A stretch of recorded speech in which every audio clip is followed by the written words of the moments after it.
Hey there, and welcome to the Mike Guarneri podcast. This is episode 22. So today is going to be a short podcast.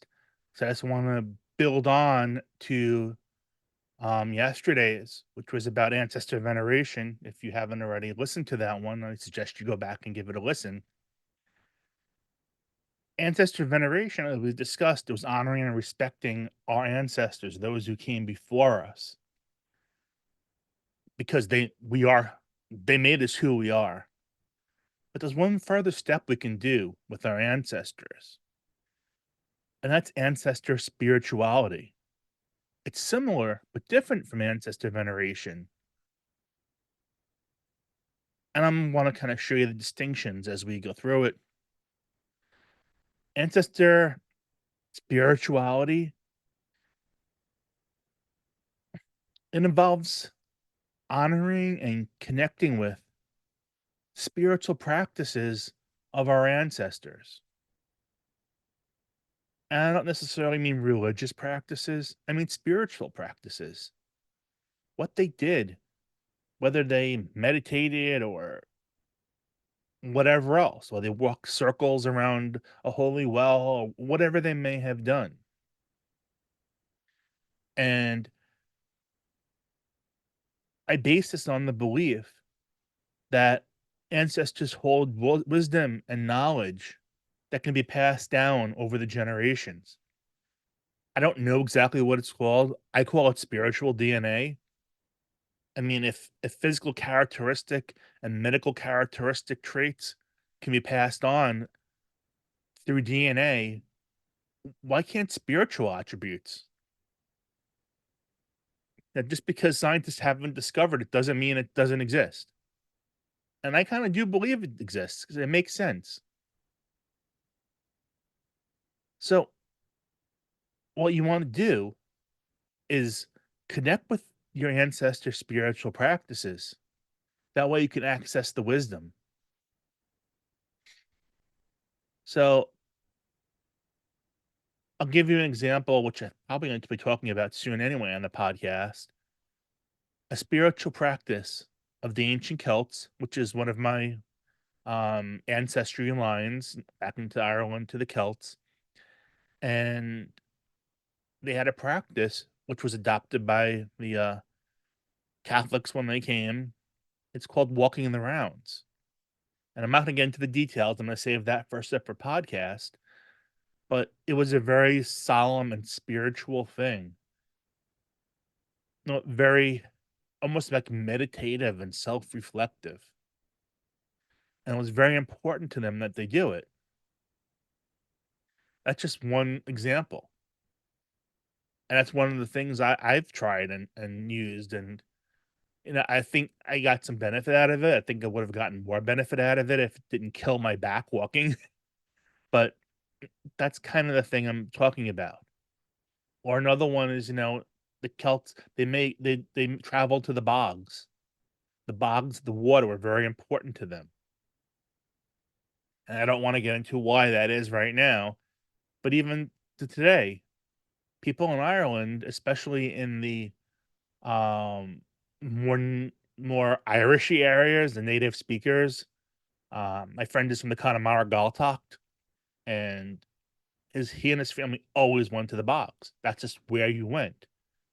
They cut their own peat by hand, own turf by hand, and they would hang out there and stay and hang out and talk to neighbors. But it's a thing that it's almost like a spiritual event to go to the bogs and do all these procedures. My friend even said they kept a tea kettle. I forget what kind, like a clay tea kettle? I don't remember, um, in the bog, and they would pull it out, and they would make bog water tea, and other families would come and sit around, and it was a spiritual event. So, that's kinda what I'm getting at.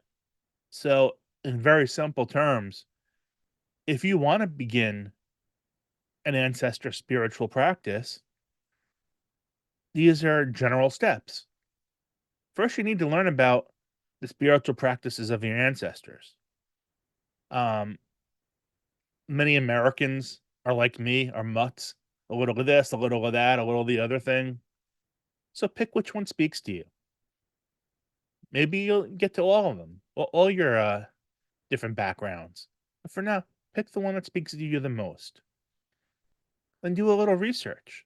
What did they do? Find out about their spirituality, were there ceremonies, were there rituals, was there particular songs that got done on a certain day? You know, all those things. Up until I learned about it, Halloween, hey, it's a fun time. Kids trick or treat and get candy, and you scare people, and there's pranks and whatever else. But you know what? Once I learned Halloween actually is a derivation of Irish holiday Samhain, and I learned about Samhain it changed my whole perspective.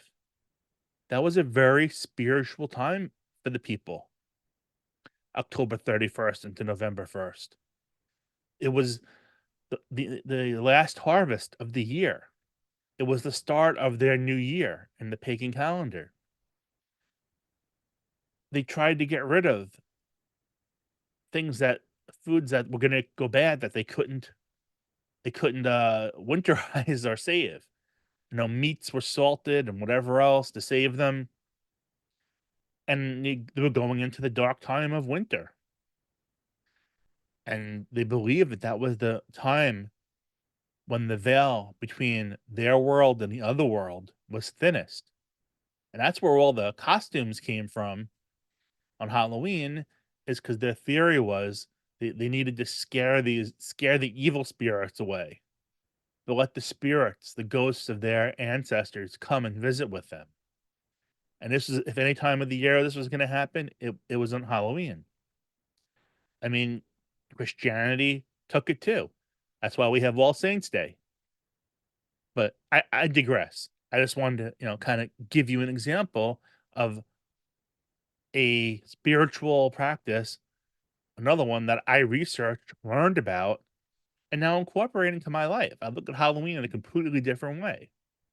So once you have a better idea of your ancestral spiritual practices, try to incorporate it into your daily life in some way, a little way.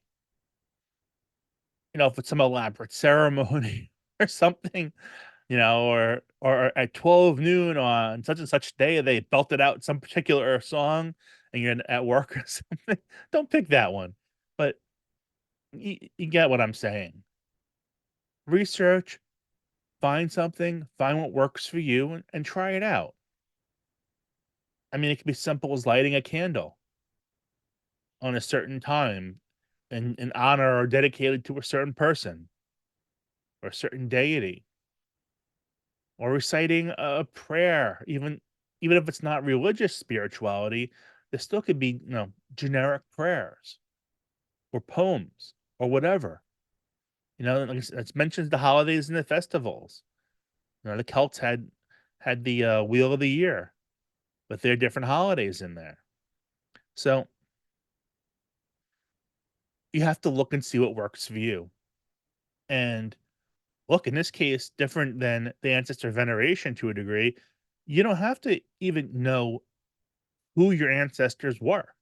If you don't know who your great grandparents were, it doesn't matter as long as you know where everybody came from. That way you can go back and say, hey, what were the spiritual customs back then? So,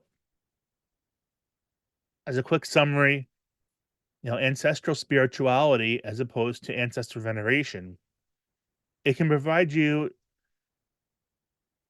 a sense of connection to your roots and heritage, and give you a deep understanding of your ancestors beyond just the ancestor veneration part.